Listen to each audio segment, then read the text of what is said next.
दोस्तों, स्वागत है आपका हमारे चैनल आर के वर्मा में गंगाराम जी और बुलाकी राम नाई की बहुत मजेदार कहानी वीडियो को पूरा जरूर देखे। दोस्तों, इस बार बुलाकी ने जो देखा वो कुछ ऐसा। पटेल जी, आज जब मैं बाजार से सामान खरीदकर वापस लौट रहा था तो मैंने एक दुकान के बाहर भीड़ जुटी हुई देखी। यह देख मैं भी यह जानने के लिए वहां ठहर गया कि देखूं माजरा क्या है, किस कारण यह भीड़ खड़ी है। मैंने देखा कि एक वैश्य की दुकान के नीचे एक 12-13 वर्षीय लड़के की लाश पड़ी हुई है। लाश के समीप ही उस लड़के के माँ बाप बैठे सिसक रहे थे। तभी एक व्यक्ति वहां पहुंचा। उसमें और वैश्य में कुछ वार्तालाप हुआ। फिर उस व्यक्ति ने लड़के के पिता से किसी बात की शपथ लेने के लिए कहा। लड़के के पिता ने जैसे ही शपथ ली कि मृत लड़का जीवित होकर खड़ा हो गया। यह देखकर मेरी हैरत का ठिकाना न रहा। मैं तत्काल वहां से चलकर आपके पास पहुंचा। बस तभी से मेरे पेट में इस बात का रहस्य जानने के लिए मरोड़े उठ रही थीं, किंतु मुझे यह भी मालूम था कि आप बिस्तर में जाने से पहले कुछ बताएंगे नहीं, इसलिए खामोश ही रहा। अब आप मुझे उस रहस्य के बारे में बतलाइए। सुनो, बुलाखीराम पटेल बोले, यहाँ से कुछ कोसों के फासले पर एक गांव है किशनपुर। उस गांव में रेवती रमन नाम का एक गरीब ब्राह्मण निवास करता था। उसकी पत्नी का नाम शीला था। नाम के अनुकूल उसकी पत्नी बहुत ही शील स्वभाव की थी। ब्राह्मण भी बहुत नेक और अच्छे आचरण वाला था। उनका एक बेटा भी था, जिसकी आयु तब 10 वर्ष की हो चुकी थी। उसका नाम था चंद्रदेव। रेवती रमन नाम का वह ब्राह्मण बहुत गरीब था। उसके पास जमीन भी ज्यादा नहीं थी। उस जमीन से जो भी अनाज पैदा होता, उसी के सहारे उनका निर्वाह होता था। अपनी आर्थिक स्थिति से तंग आकर एक दिन उसने अपनी पत्नी से कहा, सुनो शीला, यहाँ गांव में रहकर निर्वाह करना दिन प्रतिदिन मुश्किल होता जा रहा है। मैंने निश्चय किया है कि 1-2 दिन में यह गांव छोड़कर किसी बड़े नगर को चल पड़ेंगे। बड़े शहरों में काम की कोई कमी नहीं होती। ईश्वर ने चाहा तो हम वहां किसी की नौकरी कर लेंगे और आराम से जीवन व्यतीत करेंगे।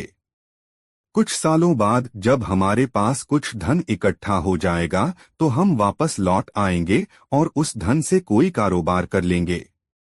इस तरह आसानी से हमारे जीवन का निर्वाह हो जाएगा। अब बताओ, तुम्हारी क्या राय है इस विषय में? मेरी राय तो वही है जो आपकी है, रेवती की पत्नी ने कहा। जैसा आपको उचित लगे आप वैसा ही कीजिए।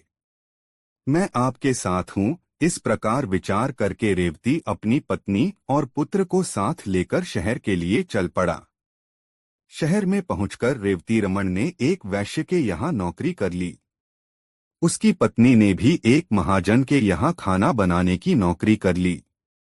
इस तरह से उनका निर्वाह ठीक ढंग से होने लगा। रेवती रमन मेहनती आदमी था। 1 साल बाद उसका काम देखकर वैश्य ने उसकी तनख्वाह बढ़ा दी। इस तरह से वह अपने परिवार का भरण पोषण करने के पश्चात कुछ धन भविष्य के लिए बचाने लगा।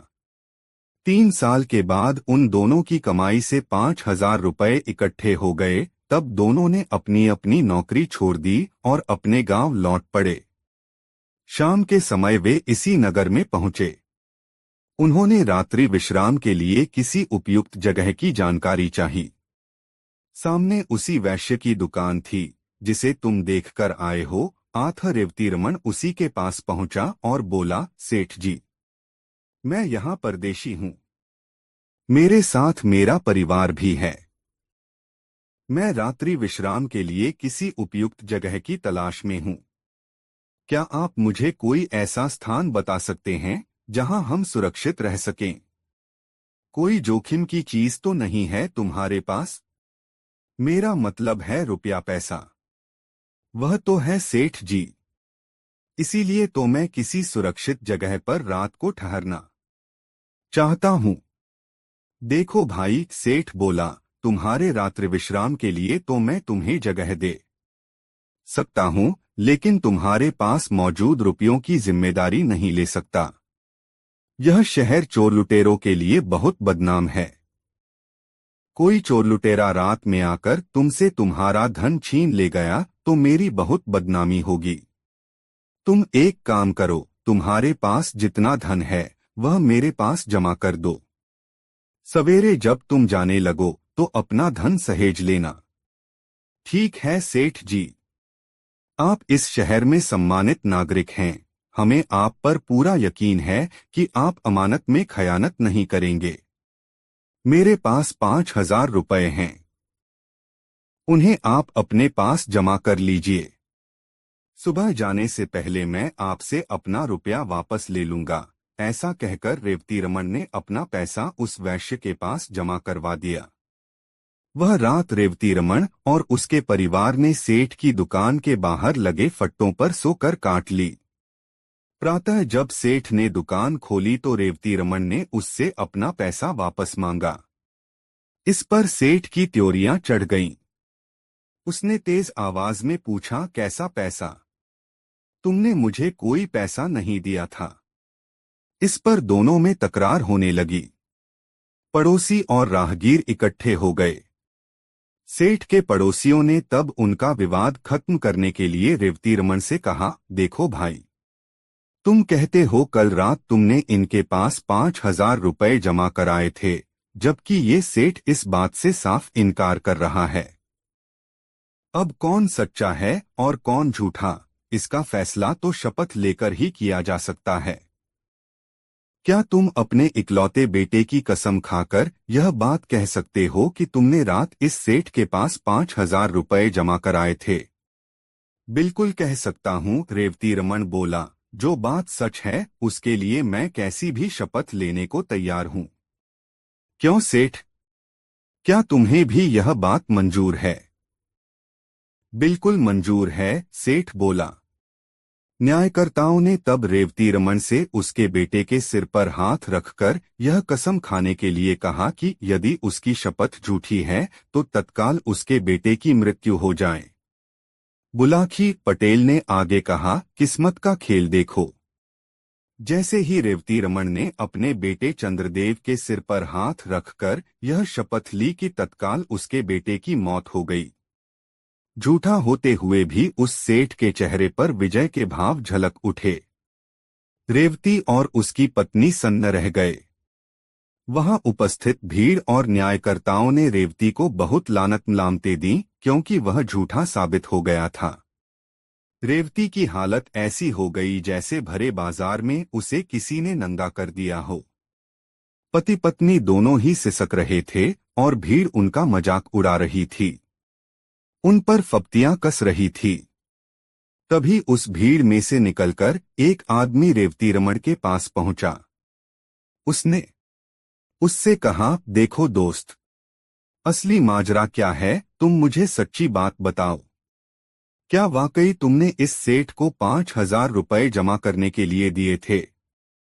रेवती रमन बोला, यह बात मैं कई बार दोहरा चुका हूं, लेकिन किसी को यकीन ही नहीं हो रहा। उल्टा सभी लोग मुझे ही बेईमान करार दे रहे हैं। तब एक बार तुम मेरे सामने अपने लड़के की शपथ लेकर यह बात दोबारा कहो कि मेरी बात बिल्कुल सही है। मैंने सेठ के पास अपने 5,000 रुपए जमा कराए थे। यदि तुम्हारी बात सत्य निकली तो तुम्हारा मृत बेटा अभी जीवित होकर उठ खड़ा होगा। फिर उस आदमी ने सेठ से कहा, क्यों सेठ, तुम्हें मंजूर है यह बात? बिल्कुल मंजूर है। भला मुझे क्या एतराज हो सकता है, लेकिन यह आदमी झूठा है। इसका झूठ साबित भी हो चुका है। बेटे की शपथ लेने के बाद इसने झूठ बोला, इसलिए तो इसके बेटे की मौत हो गई है। बेशक बेशक वह व्यक्ति बोला, पर अगर इस बार शपथ लेने के बाद इसका बेटा जीवित हो जाए, उस सूरत में तुम्हें इसे 5 नहीं 10,000 रुपए वापस करने होंगे। बोलो मंजूर है? कहा तो है, मुझे इसका चैलेंज मंजूर है, सेठ ने कह दिया। उस व्यक्ति के कहने पर रेवतीरमण ने अपने मृत बेटे की शपथ लेकर अपनी बात दोहरा दी। शपथ लेते ही एक चमत्कार हो गया। रेवतीरमण का मृत बेटा जीवित होकर उठ बैठा। सारी भीड़ यह देखकर आश्चर्यचकित रह गई। तब सेठ को वादे के अनुसार रेवतीरमण को 5 की जगह 10,000 रुपए लौटाने पड़े। इतनी कहानी सुनाकर गंगाराम पटेल ने आगे कहा, बुलाखी, औरों की तरह तुझे भी इस बात पर जरूर आश्चर्य हो रहा होगा कि आखिर वह व्यक्ति था कौन, जिसने न सिर्फ रेवतीरमण के बेटे चंद्रदेव को जीवित किया अपितु जिसने सेठ से उसे दोगुना धन वापस दिलवाया। तो सुन, मानव के वेश में वह व्यक्ति साक्षात कलियुग था, जो अपने कलिकाल का प्रभाव लोगों को दिखाना चाहता था। यह कलियुग है बुलाखी। इस काल में कैसी भी अनहोनी घटना घट जाए उस पर आश्चर्य नहीं होना चाहिए। आज तू जिस दृश्य को देखकर आया था वह वही दृश्य था। उम्मीद है अब तेरी जिज्ञासा शांत हो गई होगी। आथा अब मुझे भी सोने दे और खुद भी सो रहा है। कल प्रातः फिर से काशी यात्रा के लिए चलना है। कहकर पटेल ने आंखें मूंद लीं और निद्रारानी की गोद में समा गए। करवट बदलकर बुलाखी नाई भी सो गया। दोस्तों, यह कहानी आपको कैसी लगी कमेंट बॉक्स में जरूर बताएं। दोस्तों, अगले दिन गंगाराम पटेल और बुलाखीराम नाई ने दिन भर की यात्रा की और यात्रा समाप्त कर एक नए नगर में प्रवेश किया। वहां उन्होंने ठहरने के लिए एक उचित स्थान की खोज की और वहीं रैन बसेरा करने का निश्चय कर लिया। हस्बे मामूल के मुताबिक पटेल ने बुलाखी को पैसे देकर शहर में भोजन का सामान लेने भेज दिया और स्वयं अपनी दिनचर्या को निपटाने में व्यस्त हो गए। बुलाखी इस बार भी लौटा और एक नई खबर उसके पास तैयार थी। उसने सोचा इस खबर को पटेल को अभी सुनाऊंगा तो पटेल जी यह कहकर टाल देंगे कि रात्रि होने दे, भोजन करने के पश्चात बिस्तर पर लेटते समय तुझे तेरी बात का उत्तर दे दूंगा। इसलिए उसने वह बात उस समय पटेल को नहीं बताई। वह बात को पेट में डाले रहा। जब वे दोनों भोजन करके निवृत्त हो गए तब बुलाखी ने बात छेड़ी।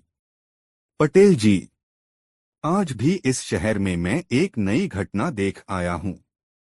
ठीक है, उस घटना का वर्णन कर, फिर उसे सुनकर मैं तेरी बात का उत्तर दूंगा, पटेल ने कहा। पटेल जी, आज इस नगर में मैंने एक स्थान पर कुछ लोगों को खड़े देखा तो उत्सुकतावश मैं भी यह देखने पहुंच गया कि ये लोग गोलदायरा सा बनाए क्या कर रहे हैं। मैं भीड़ के मध्य पहुंचा और आगे को दृष्टि दौड़ाई तो देखा कि एक आदमी जमीन के अंदर सिर तक गड़ा है। उसका सारा शरीर तो भूमि में दबा हुआ था, मात्र उसका सिर ही जमीन से बाहर था। वहीं एक बड़ी सी जूती पड़ी थी। लोग बारी बारी से उस व्यक्ति के नंगे सिर पर जूती मारते और आगे बढ़ जाते थे। यह देखकर मेरी जिज्ञासा बढ़ गई और मैं मन में यह विचार करता हुआ लौट आया कि इसका रहस्य पटेल जी से ही पूछूंगा। अब आप मुझे उस व्यक्ति के विषय में बताएंगे तो मेरी जिज्ञासा शांत होगी। बुलाखी, तेरी जिज्ञासा मैं अवश्य शांत करूंगा, लेकिन तुम कहानी के बीच बीच में हुकारा जरूर देते रहना ताकि मुझे लगे कि तू ध्यान और दिलचस्पी से सारी कहानी सुन रहा है, पटेल ने कहा। मैं ऐसा ही करूंगा पटेल जी, बुलाखी ने कहा। अब आप अपनी कहानी आरंभ तो कीजिए। तो सुन बुलाखी, यहाँ से बहुत दूर चंपावती नाम का एक नगर है। उस नगर पर राजा चंद्रदत्त का अधिकार था। चंद्रदत्त के पिता की कुछ ही समय पहले मृत्यु हुई थी। जब चंद्रदत्त राजगद्दी पर बैठा तो वह प्रजा के कल्याण के लिए नई नई योजनाएं सोचने लगा। लेकिन कहावत है कि मेरे मन कछु और है, साईं के मन कछु और। राजा जब तक प्रजा के हित में उन योजनाओं को अमली जामा पहनाता, नगर में एक महामारी फूट पड़ी। उस महामारी से सैकड़ों लोग नित्य ही कालकवलित होने लगे। हालत ऐसी हो गई कि जब घर वाले घर के मृत व्यक्ति को श्मशान में दाह कर वापस लौटते तो उन्हें घर में दूसरी लाश तैयार मिलती। यह स्थिति देखकर नगरवासी घर-बार छोड़कर दूसरे राज्यों में भागने लगे। पूरे राजमहल में सिर्फ राजा ही अकेला रह गया। तब उसने सोचा था कि मैं अकेला ही यहाँ रहकर क्या करूँगा? प्रजा ही नहीं रही तो राजा कैसा? अतः एक दिन वह भी कुछ धन अपने साथ लेकर वह नगर छोड़ आया। वह एक सामान्य नागरिक की तरह कई राज्यों में घूमता रहा, फिर इस नगर में आ गया। इतने दिन तक दूसरे राज्यों में घूमते रहने के कारण जो धन वह अपने साथ लाया था, सब खर्च हो गया। अब उसे चिंता हुई जीविका कमाने की। राजा चंद्रदत्त खूब हृष्ट-पुष्ट नौजवान था। अस्त्र शस्त्र चलाने में वह निपुण था। अतः जब वह यहाँ के राजदरबार में नौकरी पाने की इच्छा से राजा के सम्मुख पेश हुआ तो राजा ने पहली ही नजर में उसके अंदर छिपी हुई प्रतिभा की पहचान कर ली और उसे अपने अंगरक्षक की नौकरी दे दी। तब से चंद्रदत्त रात दिन अपने स्वामी की सुरक्षा का ध्यान रखने लगा। बुलाखी। एक दिन जब चंद्रदत्त रात के समय राजा के महल में पहरा दे रहा था तो उसने महल के बाहर से किसी स्त्री के रोने की आवाज सुनी। वह स्त्री बड़े करुण स्वर में विलाप कर रही थी। उसका वेदना से भरा स्वर सुनकर चंद्रदत्त से रहा नहीं गया।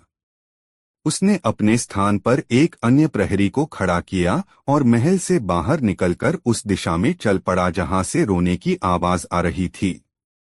कुछ आगे चलकर उसने देखा कि सरोवर के किनारे एक बेहद रूपवान स्त्री बैठी विलाप कर रही है। चंद्रदत्त ने निकट पहुंचकर उस स्त्री से पूछा, हे देवी, तुम कौन हो और रात्रि के इस प्रहर में यहाँ निर्जन स्थान में बैठी रो क्यों रही हो? स्त्री बोली, हे युवक, मैं इस राज्य की ऐश्वर्य लक्ष्मी हूँ।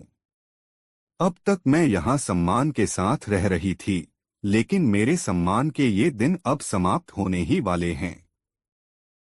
अरे ये क्या कह रही हो देवी? चंद्रदत्त ने आश्चर्य से पूछा, क्या इस राज्य पर कोई विपत्ति आने वाली है या फिर राजा की निगाहों में तुम्हारे प्रति सम्मान की भावना का ह्रास होने लगा है?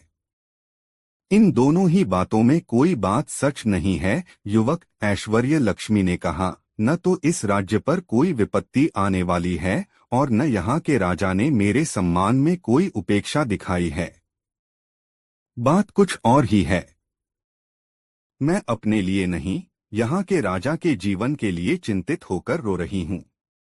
अब से 8वें दिन यहाँ के राजा पर घोर संकट आएगा। उस संकट में या तो उसके प्राण चले जाएंगे या फिर शेष जीवन उसे कारागार में व्यतीत करना पड़ेगा। उसी आशंका को जानकर मेरी रुलाई फूटी पड़ रही है। आगाम स्वयं को रोने से रोक नहीं पा रही हूँ। यह सुनकर चंद्रदत्त ने पूछा, हे देवी, मैं इस राजा का एक छोटा सा सेवक हूँ। राजा ने मुझे अपनी सुरक्षा के लिए नियुक्त किया हुआ है। यदि मेरे होते हुए राजा का जीवन किसी खतरे में पड़ता है तो यह मेरे लिए लज्जा की बात होगी। मुझे कोई ऐसा उपाय बताओ कि मैं सतर्क रहकर हर क्षण अपने स्वामी की रक्षा कर सकूं। हे युवक, ऐश्वर्य लक्ष्मी बोली, कभी कभी सतर्कता बरतने से बड़ा संकट भी टल जाया करता है। मैं तो तुमसे यही कहूंगी कि आगामी 8 दिनों तक तुम बेहद सतर्क और चौकन्ने रहकर राजा की निगरानी करो। हो सकता है तब वह विपत्ति स्वयं ही किनारा कर ले। मैं ऐसा ही करूंगा देवी। बस मुझे आपका आशीर्वाद चाहिए। ऐसा कहकर चंद्रदत्त ने झुककर ऐश्वर्य लक्ष्मी के पैर छूने चाहे, पर वह उसी क्षण अंतर्धान हो गई। बुलाखी। चंद्रदत्त ने वापस लौटकर जब राजा को यह बात बताई तो वह भी आशंकित हो गया। उसने अपने महल की सुरक्षा व्यवस्था बढ़ा दी और सैनिकों के कठोर पहरे में बाहर आने जाने लगा। 7 दिन तक कोई घटना नहीं घटी, लेकिन 8वें दिन एक घटना का सूत्रपात हो गया। रात्रि के समय जब चंद्रदत्त महल की छत पर खड़ा होकर चारों ओर का निरीक्षण कर रहा था, तब उस सरोवर के निकट जहां वह ऐश्वर्य लक्ष्मी से मिला था, रात्रि के अंधकार में उसे कुछ जुगनू से उड़ते प्रतीत हुए। उसने गौर से निरीक्षण किया तो देखा कि वह जुगनू नहीं, मशालों की रोशनी थी। जिन्हें किसी तरह इस प्रकार ढक दिया गया था ताकि उनका प्रकाश चारों ओर न फैलकर एक ही दिशा में इंगित रहे। जुगनू की चमक तो जलती बुझती रहती है, लेकिन दिखाई देने वाली चमक स्थिर थी। उन रोशनियों को देखकर चंद्रदत्त के मन में एक ही विचार उभरा, खतरा। तब वह तलवार लिए छत से उतरकर उसी दिशा में दौड़ गया। वहां पहुंचकर वह एक स्थान पर छिपकर खड़ा हो गया। थोड़ी ही देर बाद कमर में हथियार बांधे लगभग 20 नकाबपोशों का दल वहां पहुंचा। वहां उन्होंने एक जगह से कूड़े का एक बड़ा सा ढेर हटाया। ढेर हटा तो वहां एक सुरंग का मुहाना दिखाई देने लगा। तब वह नकाबपोश एक एक करके उस सुरंग में उतरते चले गए। जब वह नकाबपोश सुरंग में कुछ आगे बढ़ गए तो चंद्रदत्त भी पीछे से सुरंग में उतर गया और दूर रहकर मशालों की मध्यम रोशनी में रास्ता तलाशता उनके पीछे पीछे चल पड़ा। बुलाखीराम। उस सुरंग का मुख सीधे राजा के कक्ष में ही खुलता था। स्वयं राजा को भी इस सुरंग के विषय में कुछ पता नहीं था, किंतु उसके शत्रु न जाने कैसे उस सुरंग के विषय में जान गए थे। बहरहाल 20 नकाबपोश सुरंग के दरवाजे पर पहुंचे। वहां उन्होंने कोई पत्थर हटाकर सुरंग का द्वार खोला और एक एक करके राजा के कक्ष में पहुंच गए। उनके पीछे पीछे चंद्रदत्त भी सुरंग के मुख के पास पहुंच गया, किंतु उसने राजा के कक्ष में घुसने का कोई प्रयास नहीं किया, अपितु उसी स्थान पर उन नकाबपोशों के लौटने की प्रतीक्षा करने लगा। नकाबपोशों ने बड़ी आसानी से राजा को काबू में कर लिया। राजा गहरी नींद में था। सोते में ही राजा को दबोचकर नकाबपोशों ने उसके हाथ पांव रस्सियों से बांध दिए और उसके मुंह में कपड़ा ठूंस दिया ताकि वह चिल्ला न सके। बाहर पहरे पर नियुक्त किसी भी प्रहरी को इस घटना की भनक तक न मिली। नकाबपोश जैसे आए थे उसी तरह एक एक करके सुरंग में उतरने लगे। बस यही मौका था चंद्रदत्त को पराक्रम दिखाने का। जैसे पहला नकाबपोश पेट के बल रेंगता हुआ गुफा में दाखिल हुआ, चंद्रदत्त ने खट से उसका सिर काटकर आगे की ओर फेंक दिया। उसका धड़ खींचकर उसने दीवार के साथ सटाकर खड़ा कर दिया। इसी तरह उसने 19 नकाबपोश काट डाले। अब अंतिम नकाबपोश की बारी आई। एक साथ 2 आदमी गुफा में जा नहीं सकते थे, इसलिए उस नकाबपोश ने पहले बंधन में बंधे राजा को आगे खिसकाया। फिर वह स्वयं भी सुरंग में पेट के बल दाखिल होने लगा। चंद्रदत्त ने राजा को अंदर खींचकर उसे एक किनारे बैठाया और फिर तैयार होकर खड़ा हो गया। लेकिन इस बार उसने अंतिम आदमी पर अपनी तलवार न उठाई वरन बलपूर्वक उस पर अधिकार कर लिया।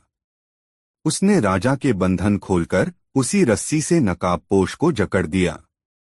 फिर पहले उसने राजा को अपने कक्ष में भेजा और बाद में उस नकाबपोश को लाश की तरह घसीटता हुआ अंदर ले आया।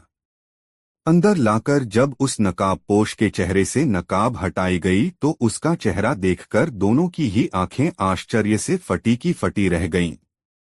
जानते हो बुलाखी, वह नकाबपोश कौन था? वह नकाबपोश था राजा का रक्षा मंत्री। राजा उस मंत्री पर अपने प्रधानमंत्री से भी ज्यादा भरोसा करता था। राजा ने तब उसके अपराध के लिए दंड नियत कर दिया। उसने आदेश प्रसारित कराया कि इस विश्वासघाती मंत्री को जमीन में गाड़ दिया जाए, सिर्फ इसका सिर जमीन से बाहर रहे और जो भी व्यक्ति उस मंत्री के पास से गुजरे वह एक जूती उस एहसान फरामोश के सिर में जरूर मारे। सोहे बुलाखी, आज तू जिस दृश्य को देखकर आया है वह उसी समय का है।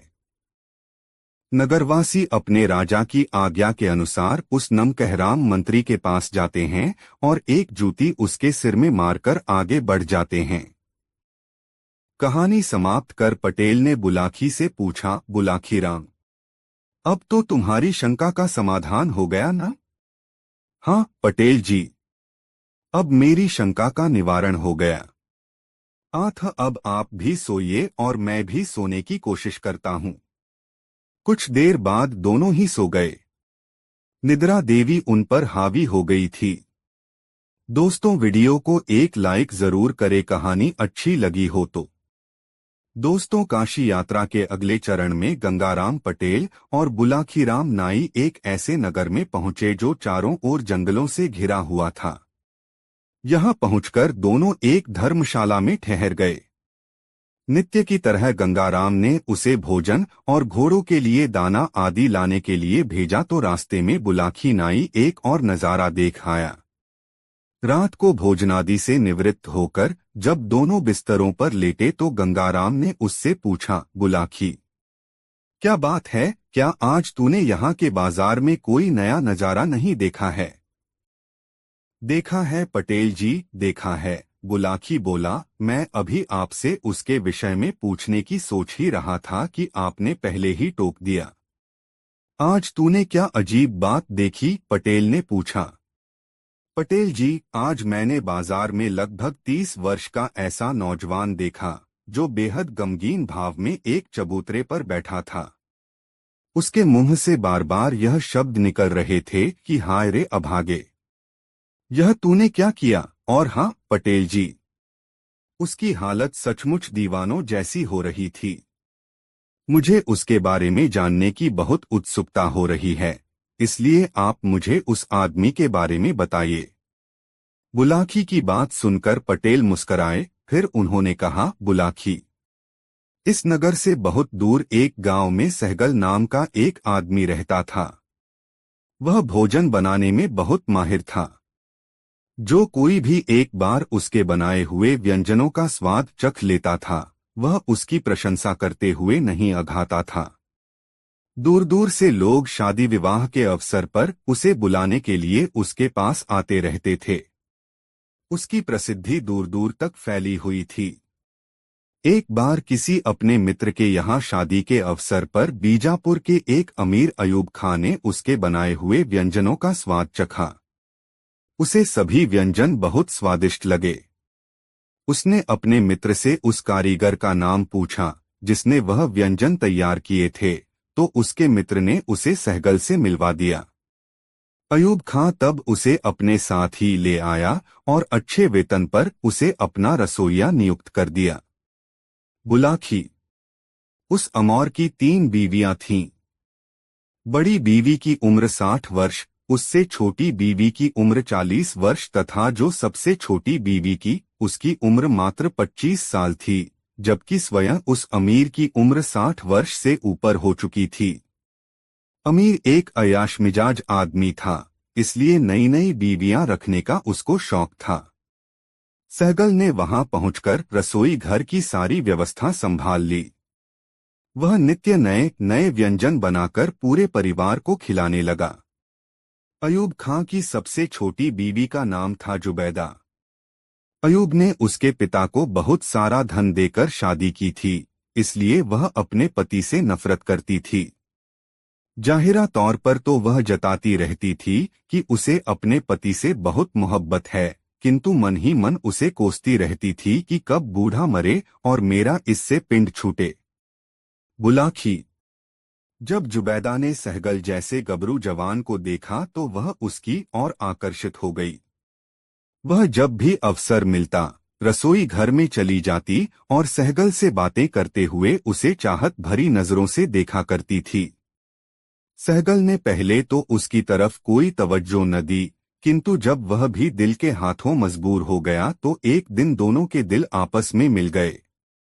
एक दिन जुबैदा ने उससे कहा, सहगल, मैं अपने बूढ़े खाविंद से तंग आ चुकी हूँ, तुम अगर मेरा साथ दो तो हम दोनों यहाँ से किसी और राज्य में भाग चलें। सहगल ने कहा, जुबैदा, मैं भी तुमसे प्यार करने लगा हूँ, किंतु मुझे डर है कि यदि तुम मेरे साथ भाग गईं तो यह बूढ़ा अमीर हमें पाताल से भी ढूंढकर मंगवा लेगा। फिर यह हमारी बहुत बुरी हालत बना देगा। कैसी बुजदिली की बातें कर रहे हो सहगल? मैं जानती हूँ यह बूढ़ा ऐसा कुछ करने वाला नहीं है। ज्यादा से ज्यादा यह कुछ दिन हमारी खोज कराएगा और फिर शांत होकर बैठ जाएगा, जुबैदा ने कहा। बुलाखी, कुछ तो चाहत का असर और कुछ जवानी का तकाजा, सहगल उसकी योजना से सहमत हो गया। फिर एक दिन जुबैदा ने अपने शौहर की तिजोरी साफ कर डाली और बहुत सा धन और जेवरात लेकर सहगल के साथ भाग गई। दोनों एक शहर में पहुंचे और एक किराए का मकान लेकर आनंदपूर्वक रहने लगे। उधर अयूब खां ने कुछ दिन तक तो उन्हें खोजने के प्रयास किए, किंतु फिर अपने दुर्भाग्य पर संतोष कर लिया। दरअसल उसे जुबैदा के भाग जाने का इतना गम नहीं था जितना अपने धन और जेवरों के चले जाने का था। सहगल और जुबैदा कुछ दिन तो जुबैदा के द्वारा लाए धन के बल पर ऐश करते रहे, किंतु जब धीरे धीरे धन समाप्त होने लगा तो दोनों चिंतित होने लगे। जुबैदा सहगल को फिर से अपना काम करने को कहने लगी, लेकिन क्योंकि अब सहगल को हराम की खाने की आदत पड़ चुकी थी, आथ वह टालमटोल करने लगा। घर के हालात जब ज्यादा खराब हो गए तो मन मारकर सहगल ने फिर से एक हलवाई के यहाँ नौकरी कर ली। उस नौकरी से उसे इतने पैसे नहीं मिलते थे कि आराम से एक गृहस्थी का गुजारा हो जाता। पैसे की तंगी होने लगी तो सहगल और जुबैदा में रोज ही किसी न किसी बात पर तकरार होने लगी। घर का वातावरण विषाक्त हो गया। एक दिन जुबैदा बाजार से घर के लिए कुछ सामान खरीदने के लिए गई। वहीं उसकी मुलाकात एक ऐसे रईसजादे से हुई जिसके पास धन की कोई कमी नहीं थी। दोनों की आंखें चार हई तो उनके मिलने का सिलसिला चल पड़ा। परिणाम यह निकला कि एक दिन जुबैदा उसके साथ भाग गई। दिन भर नौकरी करने के पश्चात शाम को जब सहगल अपने घर पहुंचा तो घर खाली था। सहगल समझ गया कि जिस तरह मुझ पर आसक्त होकर जुबैदा मेरे साथ भाग आई थी, उसी तरह उसकी निगाहें किसी और नौजवान के साथ मिल गईं और वह उसे छोड़कर चली गई। बस तभी से वह बेहद उदास रहने लगा। बुलाखी गंगाराम ने आगे उसे बताया, बेचारे सहगल के दुर्भाग्य का सिलसिला यहीं पर खत्म नहीं हुआ। एक दिन बूढ़ा अयूब किसी काम से इस नगर में आया। वह एक हलवाई की दुकान पर मिठाई खरीदने के लिए पहुंचा तो सहगल पर उसकी नजर पड़ गई। बस फिर क्या था, उसने उसे राजा के सैनिकों द्वारा पकड़वा दिया। अयूब ने उस पर अपनी बीवी को भगाने और अपने धन को चुरा लाने का इल्जाम लगाया। नतीजे के तौर पर सहगल को 6 महीने के लिए जेल में डाल दिया गया। सजा काटकर जब वह अपने घर लौटा तो अपने मकान पर किसी और व्यक्ति का कब्जा पाया। मकान मालिक ने किराया न चुकाने के कारण अपना मकान किसी और को दे दिया था। इतना ही नहीं, जब सहगल अपने पुराने काम को करने के लिए अपने मालिक उस हलवाई के पास पहुंचा तो उसने भी उसे नौकर रखने से साफ मना कर दिया। बस तभी से उसकी हालत दीवानों जैसी हो गई। वह प्रायः चौराहों पर बैठा रहता और मुंह से ठंडी आहें निकालता हुआ यह कहता रहता कि हाय रे अभागे, यह तूने क्या किया। कहानी को विराम देकर पटेल ने कहा, बुलाखी, अब तो तू समझ ही गया होगा कि वह व्यक्ति कौन था। हाँ पटेल जी, सब समझ गया, बुलाखी बोला, वह वही अभागा सहगल था। बेचारा सहगल, उसके साथ तो बहुत बुरी बीती। जो जैसा करता है उसका फल उसे वैसा ही मिलता है। फिर ऐसे लोगों के साथ कैसी सहानुभूति। पटेल बोले, अब तेरे प्रश्न का उत्तर तुझे मिल गया है। आठ चादर ओढ़ और सो जा, मुझे जोरों की नींद आ रही है, कहकर पटेल ने अपने पाँव फैला लिए और लंबी तान कर सो गए। बुलाखी भी कल की यात्रा के विषय में सोचता हुआ नींद के हवाले हो गया। दोस्तों, वीडियो अपने मित्रों को जरूर शेयर कर दे। दोस्तों, गंगाराम पटेल और बुलाखीराम नाई एक नए शहर में पहुंचकर बुलाखीराम ने बाजार में देखा कि एक स्त्री हाथ में तलवार लिए एक व्यक्ति का पीछा कर रही थी और वह जान बचाने के लिए भागा जा रहा था। रात को बुलाखी ने गंगाराम से इस रहस्य को बताने का आग्रह किया तो गंगाराम ने उसे यह कहानी सुनाई। बुलाखीराम सुन। गंगा तट पर बसे इस नगर में एक व्यापारी रहता था जिसका नाम है लक्ष्मीदत्त। अब से कुछ वर्ष पूर्व लक्ष्मीदत्त के पिता धर्मसेन ने उसका विवाह पटना निवासी अपने एक मित्र की बेटी जयावती के साथ कर दिया था।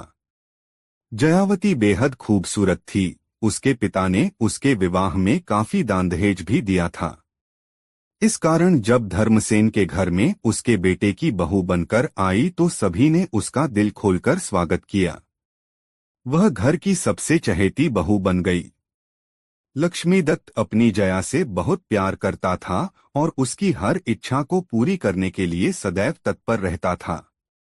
संयोग से एक बार सेठ धर्मसेन जब गंगा में नौका विहार कर रहे थे, गंगा के भंवर में नौका फंस गई और भंवर में चक्कर लगाने लगी।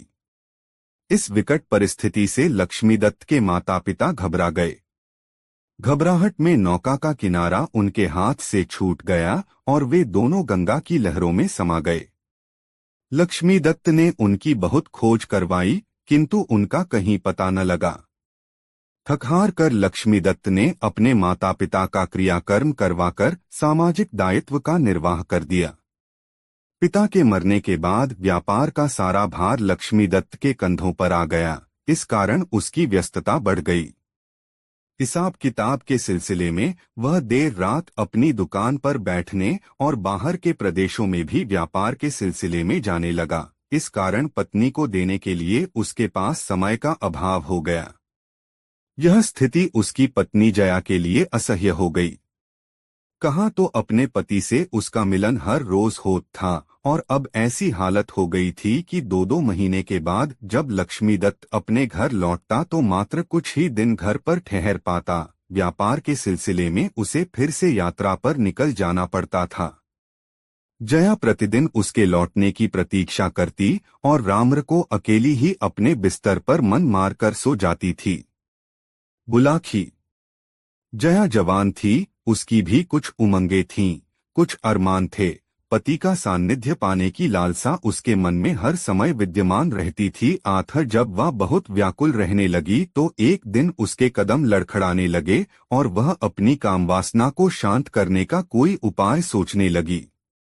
संयोगवश एक दिन एक मनिहारा उसके पास चूड़ी बेचने के लिए आया।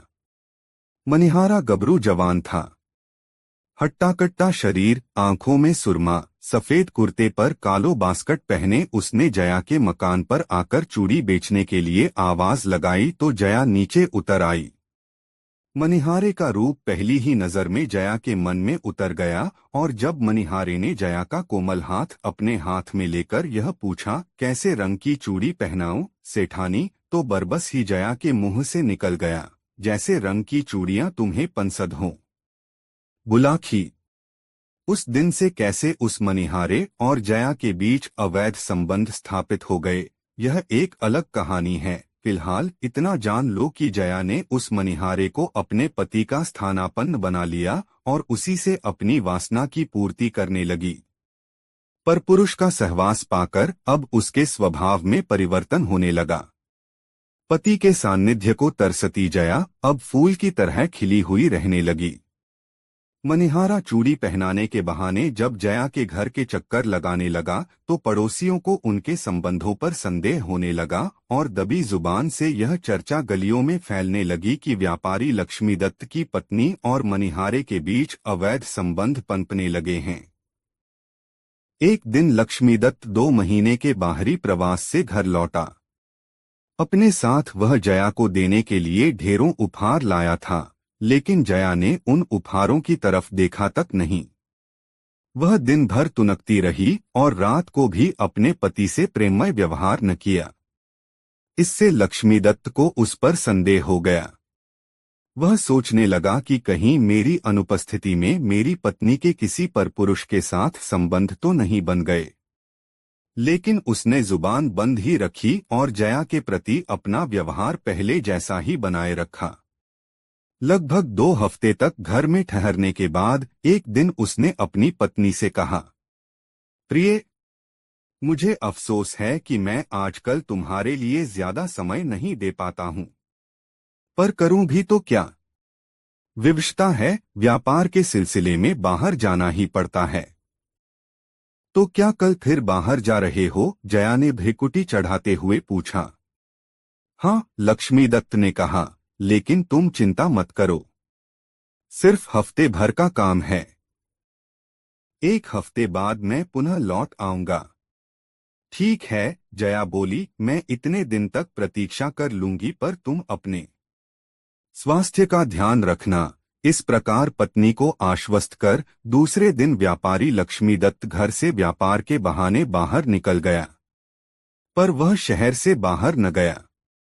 सारा दिन उसने अपने एक मित्र के यहाँ बिताया और रात्रि के 10 बजे अपने मकान पर जा पहुंचा। मकान के पीछे एक ऊंचा आम का दरख्त था। लक्ष्मीदत्त उस दरख्त पर चढ़कर मकान की छत पर पहुंच गया। दबे पांव वह अपने कमरे की खिड़की के पास पहुंचा और खिड़की की एक झिरी से झांककर उसने जो दृश्य देखा, उसे देखकर उसका समूचा जिस्म क्रोध से जल उठा। अंदर उसी के बिस्तर पर जया उस मनिहारे की बाहों में सिमटी हुई थी। दोनों वासना की तरंगों में डूबे हुए एक दूसरे में समा जाने के लिए आतुर हो रहे थे। बाहर अंगारों पर लेटता हुआ लक्ष्मीदत्त किसी तरह स्वयं पर संयम बनाए रहा। वासना का उफान शांत हुआ तो जया ने अपने कपड़े व्यवस्थित किए और अपने प्रेमी उस मनिहारे से बोली, अब तुम नित्य ही रात को यहाँ आ जाया करो। मेरा पति यद्यपि 1 हफ्ते तक बाहर रहने के लिए कहकर गया है, किंतु मैं जानती हूँ वह 2 हफ्ते से पहले लौटेगा नहीं। यह सुनकर मनिहारे ने कहा, देखो सेठानी, मेरे लिए यहाँ रोज आना बहुत मुश्किल है। मोहल्ले के लोग हमारे संबंधों पर संदेह करने लगे हैं। हमारे लिए अब यही उचित है कि या तो हम अपने संबंधों को हमेशा के लिए समाप्त कर दें या फिर क्या? या फिर किसी प्रकार तुम्हारा पतिरूपी कंटक सदैव के लिए हमारे मार्ग से हट जाए, मनिहारे ने कहा। दूसरा उपाय ही उचित होगा, जया ने कहा, लेकिन उस उपाय को अमली जामा कैसे पहनाया जाए, इस पर हम दोनों को ही विचार करना होगा। लक्ष्मीदत्त ज्यादा कुछ न सुन सका। उसने उसी क्षण निर्णय कर लिया, आज को रात ही आर पार लड़ाई लड़नी होगी। इससे पहले कि ये दोनों मिलकर मुझे मार डालें, मुझे इन दोनों में से एक को या दोनों को ही समाप्त कर देना चाहिए। ऐसा विचार कर वह पेड़ के रास्ते से पुनः नीचे उतरा, अपनी दुकान पर पहुंचा और वहां से एक तेज धार वाला खंजर लेकर पुनः अपने मकान पर पहुंच गया। दरख्त के रास्ते ही वह पुनः छत पर चढ़ा और उस खंजर की नोक से अपने कक्ष का दरवाजा धीरे से खोल लिया। तब उसने सोते हुए मनिहारे की गर्दन रेत डाली और दबे पांव अपने कक्ष से बाहर निकल आया। सुबह जब जया जागी तो उसने अपने प्रेमी को मरा हुआ पाया। यह देखकर वह घबरा गई। उसने सोचा कि यदि यह लाश उसके घर से बरामद हो गई तो निश्चय ही वही हत्यारी समझी जाएगी और इसका अर्थ होगा फांसी के फंदे पर झूल जाना। बहुत सोच विचार कर उसने उस लाश से पीछा छुड़ाने का उपाय किया। उसने लाश के कई टुकड़े किए, उन्हें लेकर गंगा में बहा आई। एक बोरे में बंद किया और गंगा स्नान के बहाने उस बोरे को लक्ष्मीदत्त ने उस वृक्ष पर चढ़कर यह सारा माजरा अपनी आंखों से देखा। यह देखकर उसकी आंखों में चमक आ गई कि अंततः उसने अपने एक प्रतिद्वंद्वी से तो पीछा छुड़ा लिया था, अब उसकी बेवफा पत्नी की बारी थी। योजनानुसार लक्ष्मीदत्त अपने घर वापस लौटा। अपने साथ पत्नी को देने के लिए वह छोटी बोरियों में बंद अनेक उपहार लाया था। उसने वह सारे उपहार अपने कक्ष के बाहर ही रख दिए। भोजनोपरांत जब पति पत्नी वार्तालाप करने को बैठे तो पत्नी ने पूछा, इस बार तो ऐसा लगता है कि मेरे लिए ढेर सारे उपहार लेकर आए हो। हाँ, लेकिन जल्दबाजी में उन्हें दरवाजे के पास ही छोड़ दिया। लक्ष्मीदत्त ने कहा, तुम ऐसा करो, एक एक करके सारे उपहार कमरे में ले आओ और बोरियां खोलकर उन्हें व्यवस्थित ढंग से सजा दो। लक्ष्मीदत्त की पत्नी ने बाहर जाकर एक बोरी उठाई, किंतु बोरी उससे उठी नहीं। असर इस पर वह बोल उठी, बोरी तो बहुत भारी है, मुझसे उठाए नहीं उठती।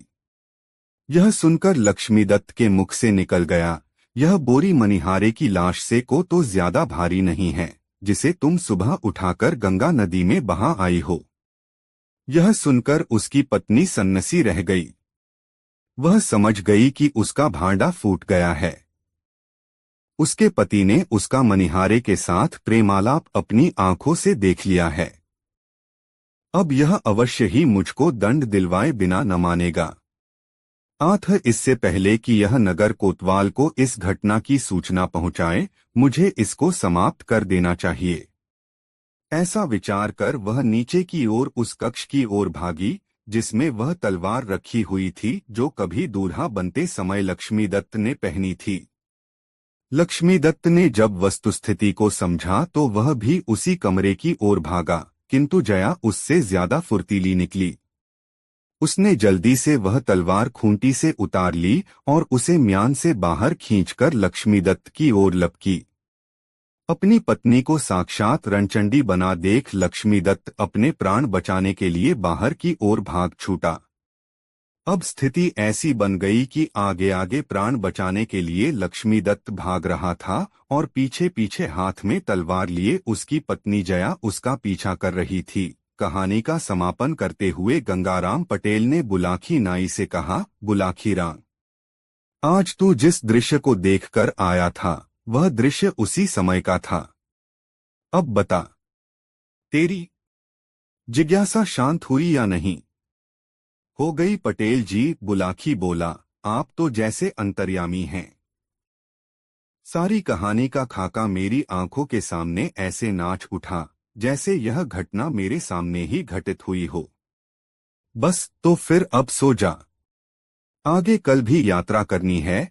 यह कहकर गंगाराम ने आंखें मूंद लीं। कुछ ही देर में बुलाखीराम नाई के भी खर्राटे वहां गूंजने लगे। रात बीतती रही।